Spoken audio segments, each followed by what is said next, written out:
Hi guys, in this video I'm going to cover the process of transcription. We're on page 3 of our guided notes, and I'm really just going to work off of the PowerPoint slides that I've shared with you on e-learning. So basically we've covered how to transcribe and translate a sequence in DNA to mRNA and then to protein using our understanding of complementary base pairing and then how to use the codon circle. But what we're going to focus on in this video is really how our cells are doing this process on a molecular level. Just a recap of gene expression in general. Remember that we have double-stranded DNA inside of the nucleus that first gets transcribed to RNA. We refer to this process as transcription. Now, RNA is kind of a temporary copy of those instructions that then leave the nucleus, where they can access the machinery that's going to be able to help our cells with translation.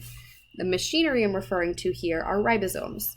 So ribosomes will read the sequence in RNA and translate that to a protein sequence.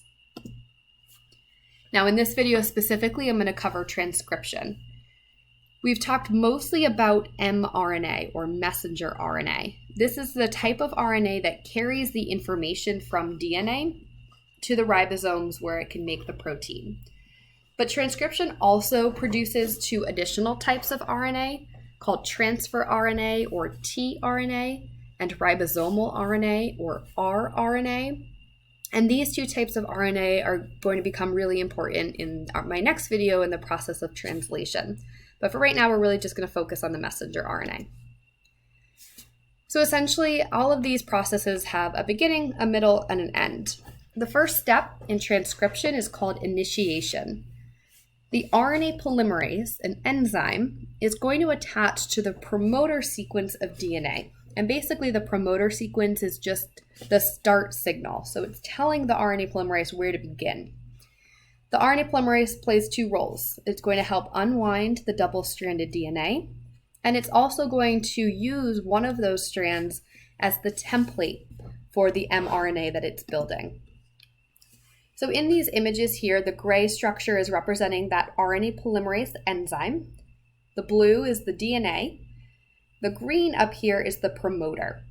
So the first thing that happens in initiation is that the RNA polymerase identifies the location of the promoter, it binds to it, and then it begins to synthesize mRNA right after the promoter region. So in this image down here, this pink line is representing the mRNA that this RNA polymerase is starting to build.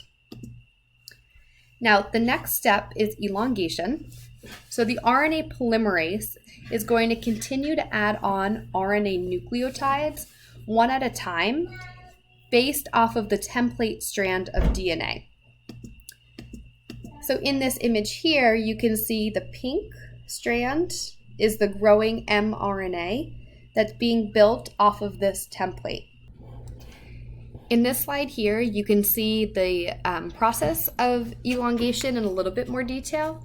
Essentially, the RNA polymerase enzyme is adding one nucleotide at a time to the template strand. So where we see a T in the DNA, it's going to add an A, and where we see an A in the template, it's going to add a U. Remember that RNA doesn't contain thymine nucleotides, it contains uracil instead.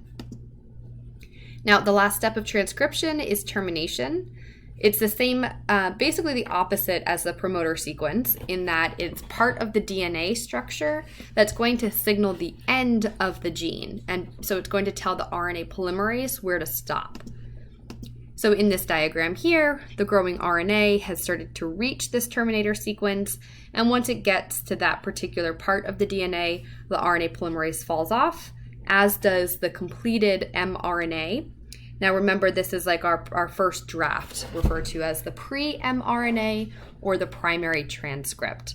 In the next video, I'll talk about how this pre-mRNA gets processed and then finally translated into a protein.